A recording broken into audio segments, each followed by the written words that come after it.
Thanks to the administration for the warm welcome. My name is Stuart Breslow. The presentation that you're about to hear today is one that I typically give to high school audiences. Thankfully, I'm alive today to be able to share this story with you.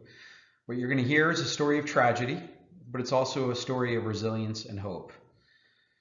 Now that we're nearing the 20-year anniversary, we're at a point that if most, if not all, students in high school were not yet born when these events took place. Most people nowadays who are about 25 or so years old can tell you exactly where they were and what they were doing when they first learned what was going on the morning of September 11th.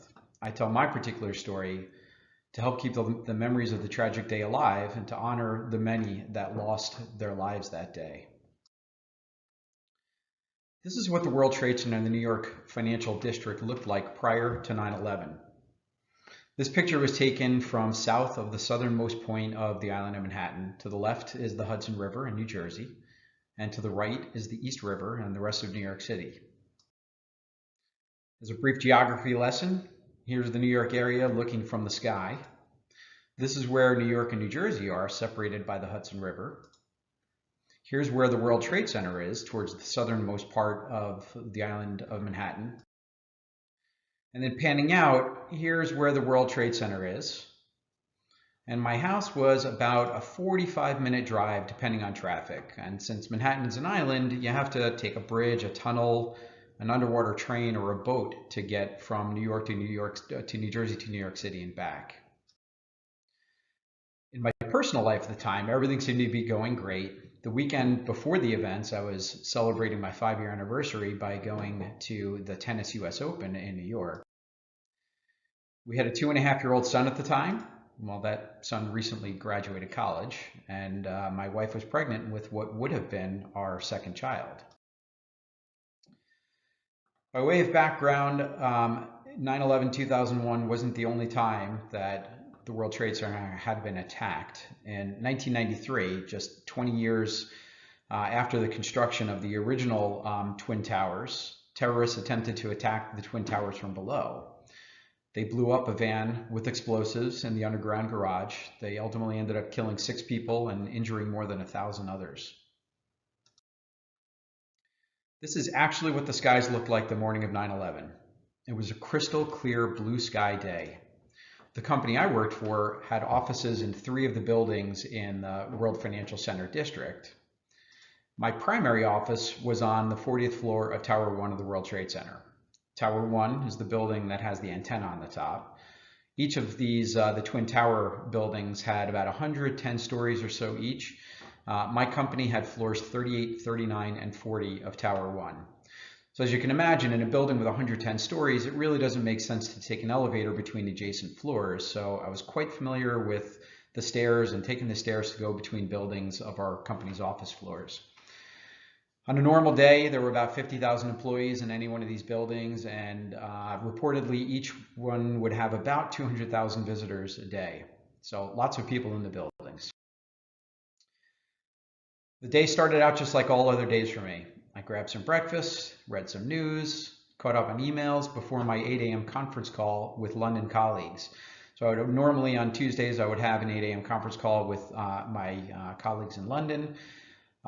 Before that, I was catching up on email. The email that you see here was the first email of the day that I had sent out, and it was just to my wife reflecting on the day before where we were spending time with our son. So the conference call started at 8 a.m. with my colleagues in London. It normally lasted about an hour long each week, and I normally did it on speakerphone. So I was on speakerphone. I had my elbows on the desk, and at 8:46, this happened.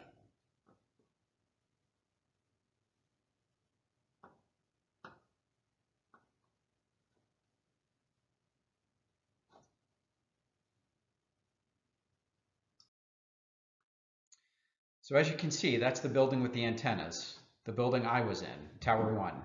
So the plane struck between floors 92 and 98, struck about 50 floors above me, so I really didn't hear much of a crash or an explosion.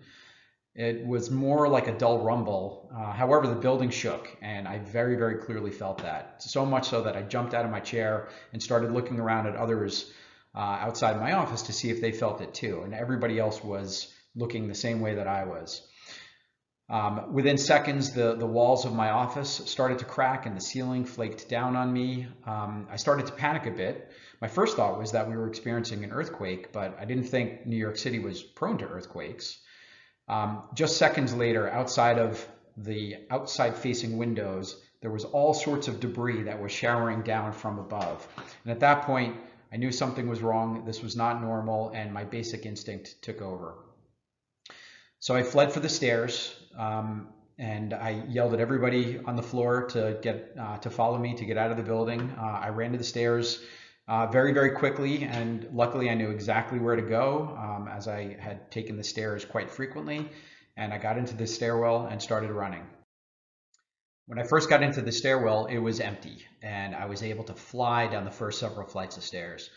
As I was running down the stairs, I flipped open my flip phone, my trusty Motorola StarTAC. This is what phones were like at the time. And I pressed my speed dial button for my wife to call her. Unfortunately, the call went straight to voicemail, and I left an ominous message saying that if I never see my wife or my son again, that they should know that I love them very much. I next tried to call my mother, but for some reason the cell phone networks cut out. They weren't working. Luckily, I was able to get my first call off, but by the time I tried to do my second call, it was the cell phone networks were dead. And at this point, other people started to flood into the stairwell. So my run turned into a jog, then into a walk, and then ultimately I ended up at a dead standstill on the 28th floor after going down 12 flights of stairs. Everyone around me was calm. There was no mass hysteria. There was no whimpering. There was no stampede. Everybody was just trying to explain what happened. What I came to learn later is that there were reports that in the other tower, in Tower 2, as people there started to leave their building after my building was hit, their building security came onto the loudspeaker to tell people go back to their offices, that the alarm was specific to Tower 1. So people in Tower 2, even though they started to exit, had actually gone back up to their offices. So meanwhile, while I was now stuck in the stairwell, my wife was on her way to work, stuck in traffic. I had originally worked at the same company as my wife until just about a year before the events. Her office was just on the New Jersey side of the Hudson River. And as you saw in one of the earlier pictures, you can very easily see across the river from the New Jersey side to the New York side. So when the first plane hit, my wife was stuck in traffic, watching the plane fly into the building, seeing the building on fire, and knowing that I was in the building. So back in the stairwell, we were all trying to speculate what might have just happened. And the general thought was that maybe a small private plane had crashed into the building. As this was almost 20 years ago, there really wasn't a prevalence of smartphones, and there was no such thing as the likes of Twitter, Facebook, Snapchat, or Instagram. Really, there was no easy way to get information and news like we can today. However, many people in jobs like mine carried a one-way pager. It was about this big, and it was clipped to our belts. Some doctors nowadays still carry them. These devices received information from satellite broadcasts, things such as weather, business news, sports news, and stock market news. So at about 9 a.m., just about 15 minutes after I headed for the stairs, breaking news flashed on the device, saying that a plane crashed into one of the buildings of the World Trade Center. So to us, that kind of just felt like news that confirmed what we were all thinking. None of us knew the size of the plane that had crashed into the building. We just suspected that a plane had crashed into the building. So about 3 minutes later, so this was 17 minutes after the first building was hit, this happened.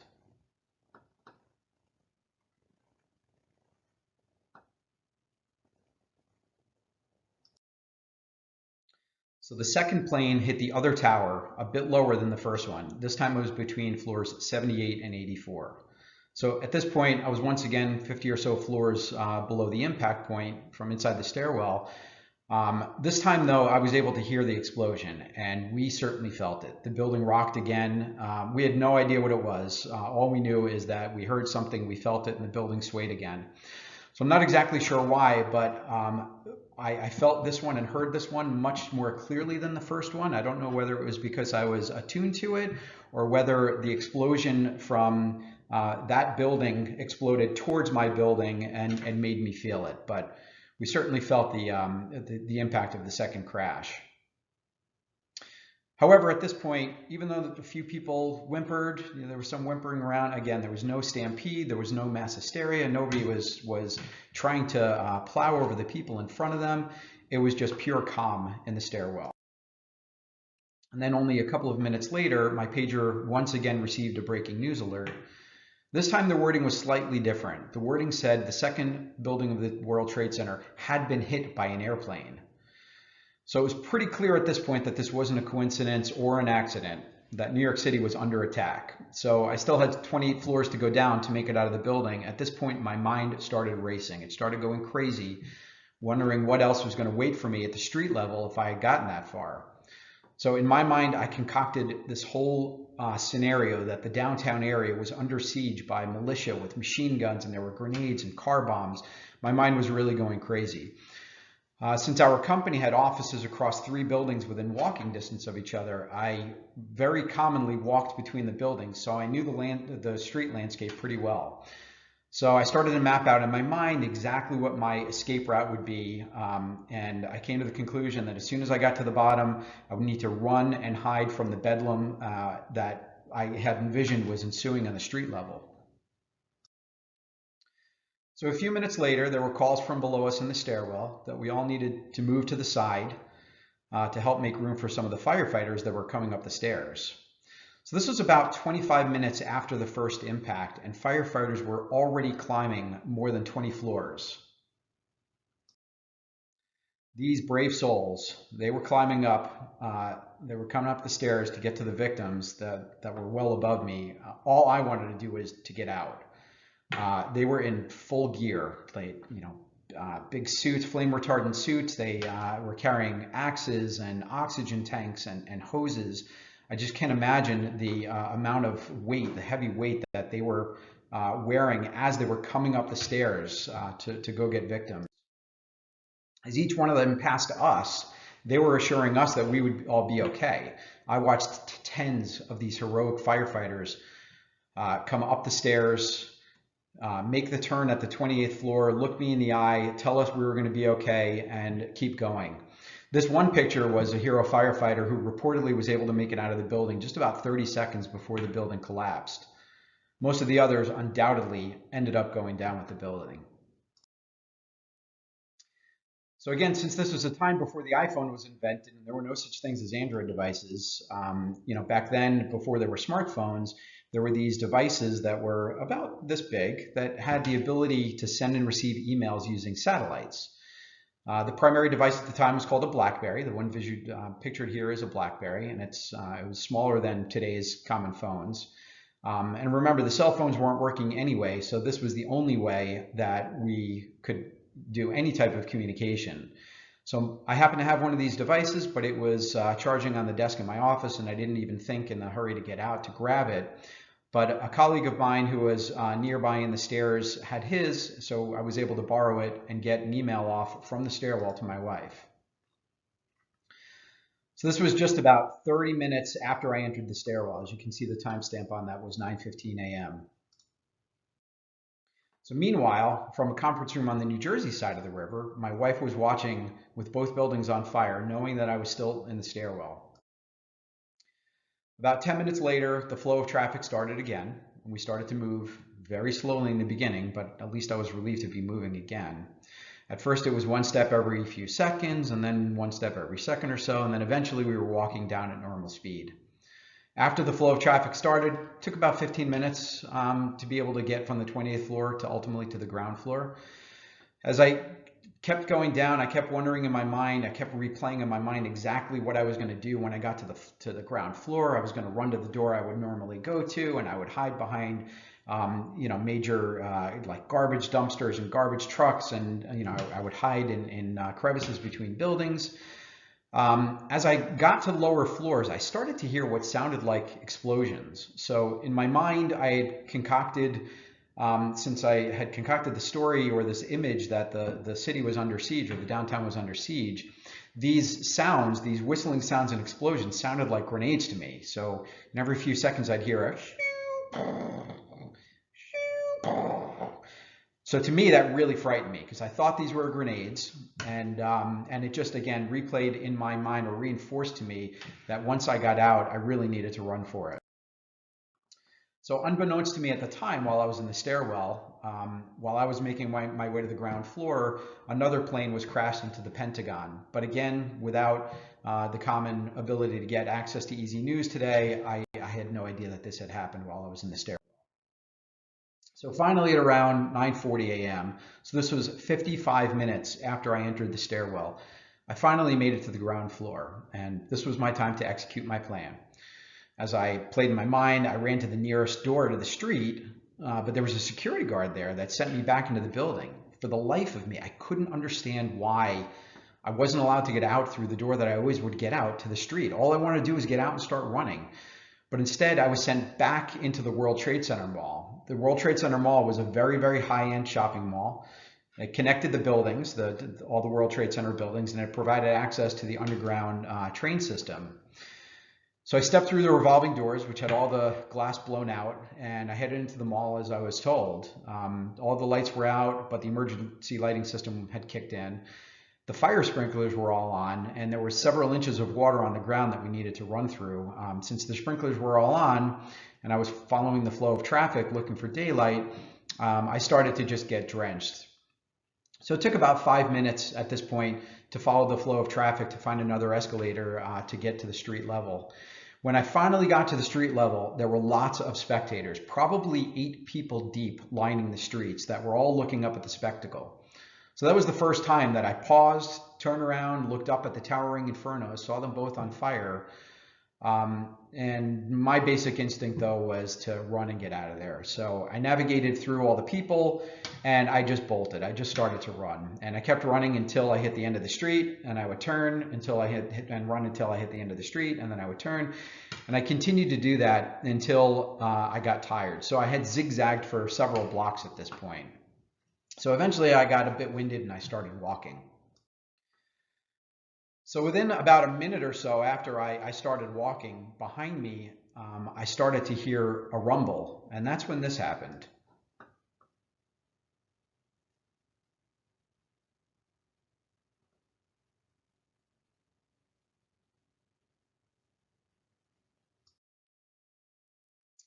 So from where I was, which was several blocks away, and I was separated by a whole bunch of buildings, I had no idea what was happening. All I knew was that there was a loud, thundering noise behind me. I originally thought it was a bomb. To me, that was all part of the story that I had conjured up in my head. At this point, there was a minor stampede behind me, so I just started running as well. So as I was running down the street, I was waved into a synagogue by a rabbi, so I ducked into there for safety. When the stampede outside finally let up and quieted down, I kind of peeked open the door to the synagogue and asked a passerby what the noise was. And that was when I had first heard that one of the buildings had collapsed. So I immediately thought not only about the people that were still in the building, but all the spectators that were right near the buildings watching the fires. So the building that fell was Tower 2. So it was not the one that I was in, but the other one. And this happened just about 13 minutes after I got out of Tower 1. So while I was inside the synagogue, I tried to call my wife to let her know I was okay, but the phone networks were still all disrupted, and I wasn't able to get in touch with her. So this is where I started, and this is where I eventually ran to. And then meanwhile, literally 5 minutes after the first building collapsed, another plane crashed, but this time it was in a field in Pennsylvania. This plane was intended for the U.S. Capitol building and was taken back by the passengers. It crashed about 18 minutes before it was scheduled to hit the Capitol, reportedly a result of a struggle between the passengers and the hijackers. There was a movie that was made about this plane. It's called United 93. So for a period of time, the plane was flying low enough where the passengers that were on the plane were able to call loved ones and tell them what was going on. So from the ground, their loved ones told them what else was going on. So the passengers attempted to take back over the plane from the hijackers. So famously, one of the passengers on the phone with his wife yelled, "Let's roll," to all the other passengers as they courageously started to attempt to take the plane back from the hijackers. So about 25 minutes later, and just 30 minutes after the first building fell, this happened.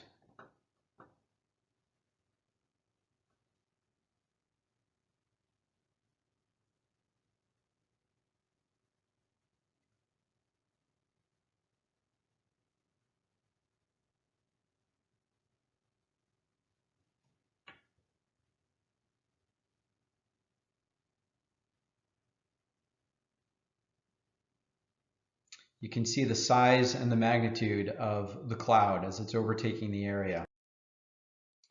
So that was the building where my office was in originally. That was Tower 1. So this happened just about 43 minutes after I was able to get out of the building. Recall that the last thing that my wife knew was that I was in the stairwell. So now with both buildings collapsed and last knowing that I was in the stairwell, my poor wife assumed that I went down with the buildings. So her colleagues, who were my former colleagues, all started to console her, and she began wondering what her life was going to be like as a single mother and as a widow. So once again, there was a stampede and a lot of commotion. The area was completely engulfed in dust and ash, as you saw from that video. At this point, we were demanded to leave the synagogue. The rabbi came out and chased everybody out. I walked out of the door into what looked like and felt like a nuclear winter. You really couldn't see 3 feet in front of your face. I was still soaking wet from the fire sprinklers in the building that I got out. So at this point, I had dust and ash caked up all over me, head to toe. In the dust cloud, it was virtually impossible to see, very difficult to breathe. I covered my face with my tie and just followed the flow of the walkers in front of me because you could barely see beyond that. I remember thinking that I didn't want to be near any major landmarks, and as I was following the flow of walkers, I started to see signs for the Brooklyn Bridge. So I decided that it was time to break from the crowd and find my way home. So I now had to figure out a way to get off the island and make my way back to New Jersey. I had heard in the synagogue that all the roads were closed to everybody but ambulances and that the trains weren't running since the subway tunnels were flooded. The only way across the river would be by boat, so I had to make my way to the New York-New Jersey ferry. So I started here. I found refuge there, but I had to get there to get a boat back to New Jersey, and this would be about a 4-mile journey. What I knew at the time was that 2 planes had crashed into 2 buildings. What I learned along my walk while passing cars and diners that had blaring news on their radios and TVs was that additional planes had crashed. So at this point, I was extremely fearful of airplanes. What I didn't know at the time was that the FAA had called a national ground stop at 9:42 a.m., which was a little less than an hour before I started my walk uptown. During my walk, I kept hearing these airplanes, and I looked up and saw nothing. That was utterly frightening to me, and it happened about 10 times. So with the uncertainty of what was going on, I decided it made sense to use the buddy system and walk with somebody. So walking about 30 yards in front of me was another person, another guy who was covered in dust from head to toe. So I ran up to him, introduced myself, and asked him if he would walk with me together. So during my walk with my buddy, we kept trying payphones on the street as we were both desperate to get in touch with our wives, but none seemed to be working at the time. We passed a few payphones that had lines of about 10 or so people waiting on them, so kind of knew that those phones were working, but we were really in no mood to wait. So as we got further uptown, we happened to find a working payphone with no line of people waiting for it. For some reason, the phones were still not working to my wife's office building, but luckily they were able to get through to my new friend's wife, and he had her call my wife. So my wife finally found out that I was still alive around 12:15 in the afternoon. So that was just about 3 hours from the last time that she had heard from me when I told her that I was in the stairwell. So I finally made my way to the ferry. There was a very long line of people with the same idea as me, so I had to wait for about an hour to get on a boat back to New Jersey. So around 1:30 in the afternoon, I was finally headed back to New Jersey by boat. It was a very quiet and somber boat ride back to New Jersey. Everyone on the boat was still in shock. And on the boat, out on the river, this was the first time that we all saw the newly defined New York skyline. It was only a 7-minute boat ride, but this boat ride felt like an eternity.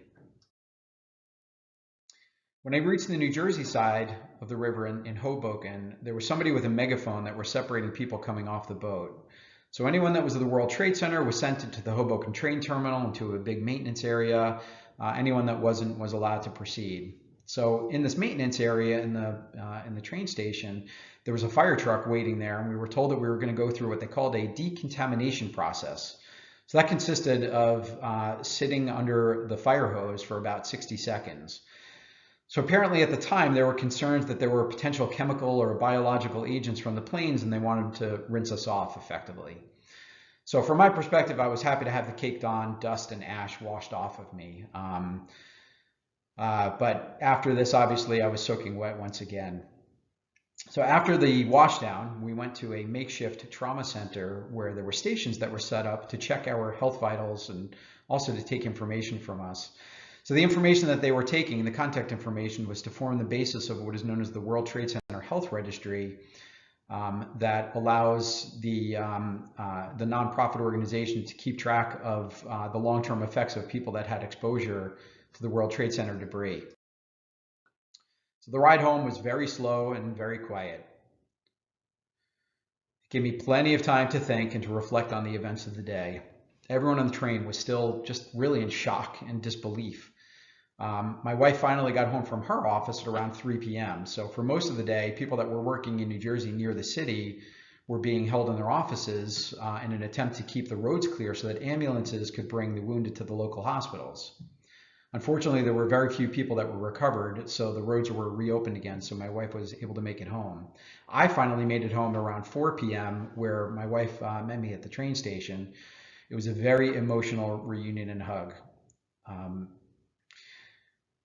After I got home and regrouped with family for a short period of time, I unfortunately had to hop on the phone and the computer because it was time to start accounting for my staff. At the time, I had about 43 people reporting to me.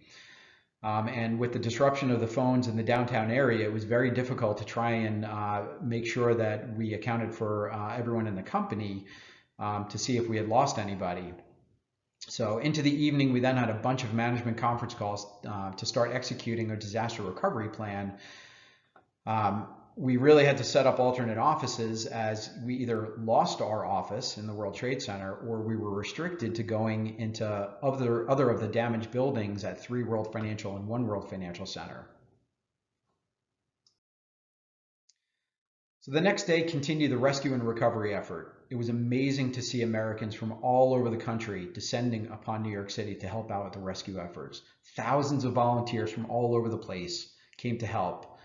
Nationwide, there was the spirit of coming together and breaking down barriers between people. Really, we were all working together and had one common enemy. For me, the next day started very early as it was time to start the rebuilding process for our company. We had thousands of employees that were displaced from their normal offices. The company fortunately had an office just across the Hudson River in the New Jersey side in Jersey City, where we all started reconfiguring floors to set it up as a trading floor to try and do business. The goal was to be in a position to continue business as close to normal as possible once the stock and bond markets eventually reopened, reportedly in a few days from then. So the rescue and recovery effort quickly turned into a cleanup effort. All told, only 20 survivors were found, and the rest literally disintegrated as the buildings fell. So for the next couple of months, I was working out in the New Jersey building that was right across the river from the World Trade Center site. That World Trade Center site became known as Ground Zero. So for months, there was smoke billowing up from the area. It was just a constant reminder of what had happened.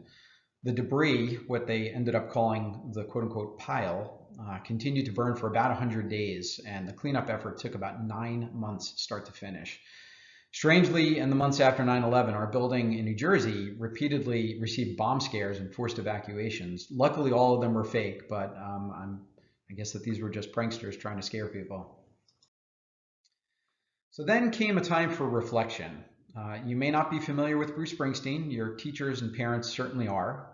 But he's a musician from New Jersey, and he wrote a tribute album to reflect on the events of 9/11 and the aftermath. If you ever hear the song The Rising, take a moment to listen to the words. It's about a firefighter rising the stairs of the World Trade Center to rescue victims. So there are other songs similarly on the album, things like Empty Sky, You're Missing, Lonesome Day, My City of Ruins. So it's really just, it's a great album as a tribute to the events of 9/11. So there will always be time for remembrance. There's now a memorial museum at the site of the World Trade Center. So in the footprint of what was the original Tower 1 and an original Tower 2 of the World Trade Center now sit these 2 very large reflecting pools and waterfalls. Engraved in the walls of the reflecting pools are the names of all the people that died that day. So in 2006, just 5 years after the buildings fell, construction began on a new Tower 1 of the World Trade Center. So this building was completed in 2014 and is at the location of the original Twin Towers, but is even taller than the original buildings were with the antenna. To me, this is a sign of America's resilience, and it's a symbol that Americans can't be held down or deterred. We will overcome all adversity. In 2011, after nearly 10 years of hunting for him, the US Navy SEALs found and killed the guy who was the mastermind behind the 9/11 events and the guy who ran the Al-Qaeda terrorist network. His name was Osama bin Laden. So when this happened, there was a huge celebratory event in the United States, and it helped to disrupt the Al-Qaeda operation. So who are the hijackers? Well, they weren't from a single country. They were really from several different countries. So this wasn't an act of war from a single country. It was really an act of war from a virtual terrorist organization, international terrorist organization that was really just determined to cause disruption in the US. So after 9/11, there was a war, quote unquote, war on terror that got underway and resulted in US taking action in several Middle East countries, in particular in Afghanistan, where several Al-Qaeda training camps were located. So this is the summary of the 4 planes that were hijacked and crashed. 2 of them took off from Boston Logan Airport, 1 of them took off from Newark Airport, and 1 of them took off from Washington Dulles Airport. I mentioned earlier that there was an FAA national ground stop that was called. What we don't know is how many other planes with hijackers and terrorists were planned to take off. So about a year and a half after the 9/11 attacks, there were reports of additional targets, including the Sears Tower in Chicago and the Israeli embassy in Washington. So as a final tally, nearly 3,000 innocent people were killed on 9/11, including 411 first responders. These were the brave souls that were trying to save the civilians by putting themselves in the face of danger. So roughly 2,600 of the 3,000 people were at the World Trade Center area. As I mentioned, I always wonder how many of the spectators that were watching the fires were part of the casualties. Luckily for me, my basic instinct was just to run. So summing up, there are some key messages. First, vigilance and awareness. If you see something, say something. It's a saying you'll hear over and over again, but it really is true. There are unusual things that are happening almost every day, maybe not to the magnitude of the 9/11 events, but there are signs of domestic terrorism. If you see something unusual, alert authorities quickly. Respect our first responders. These are the heroes that are running into danger as we are running from danger. They're the ones that go and help out the innocent. We have to respect our armed forces. These heroes ensure that we continue to live and enjoy the freedom that we enjoy today. So they're the ones in remote locations that are ensuring our safety. Resilience is really, really important. As you saw, America bounced back. We rebuilt the towers. We got back to normal. We will all face adversity in our lives. It's important that when you get knocked down, dust yourself off, get right back up. Don't let anyone hold you down. And be a proud American. This is the land of the free and the home of the brave. As Americans, we will overcome adversity. And lastly, never forget 9/11. And with that, I'll take some questions. First question, you mentioned a sound that you thought were explosions when you were in the stairwell. What was that? So for weeks after 9/11, I still couldn't figure out exactly what those explosions were. When I finally got down to the street level, there were no grenades. There were still the fires, and I ran as I expected to. But it wasn't until weeks later that a video came out. It was a documentary that was tracking the rookie life of a rookie firefighter that happened to be downtown. They were the videographers that caught the first airplane hitting the building, and then they followed the firefighter into the building. So during that documentary, which was aired on CNN a few weeks after 9/11, I heard that sound that I kept hearing, and it turned out that that sound was the sound of jumpers.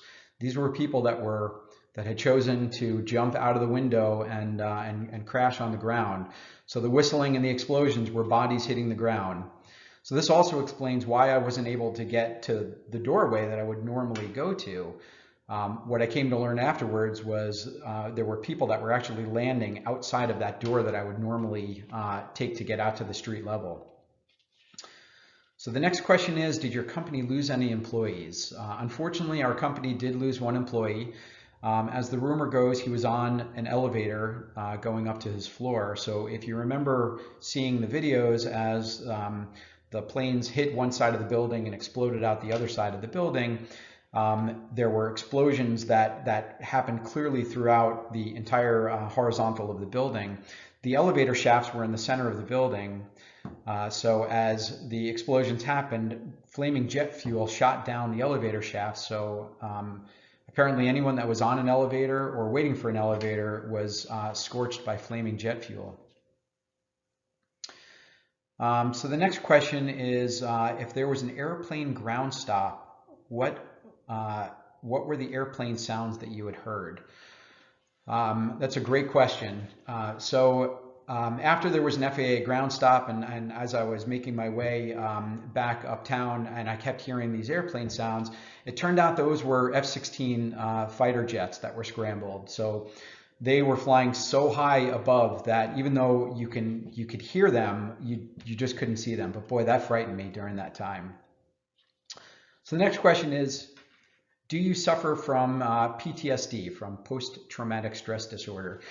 So I'll say that the only real effects that I still have is I am easily startled. So any sudden movement, any loud noise, I will typically jump out of my skin. And then secondly, I generally don't like crowds. So those are probably the two lingering effects. The next question, have you visited the museum in New York? So I have, and I did it with my family. So I now have 3 kids. Only one of them was alive at the time, but all of them are aware of my experience. So we all went through the museum, and I have to say that the exhibit that affected me the most was the one with the recorded voicemails, because I had left a very, very similar one to my wife. Luckily, I was able to get out and be reunited with her. But there were all these other voicemails of people that left voicemails for their loved ones and were never able to see them again. So the next question is, are you afraid to fly in airplanes? Thankfully, I'm not. I will commonly fly airplanes or as a passenger, but I will take airplanes to go for business or pleasure. So that wasn't really an effect that it had on me. We'll make this one the last question. So do you still work in a high-rise building? Yes, I do. In fact, right after, as we were starting to recover, and in the days after 9/11, where we moved to the New Jersey side, we were working from the 34th floor, and then shortly thereafter, I was working on the 15th floor. For years, I worked on a 20th floor, and now I work on the 26th floor. So thankfully, I do not have a fear of high rises, but what I can say with strong confidence is that I know exactly how to get to the stairwell. I know exactly how to get to the ground floor and escape should I ever have to do that again. So with that, I want to thank you for your attention. I want to thank you for listening to me and hearing my story, and also for the thoughtful questions.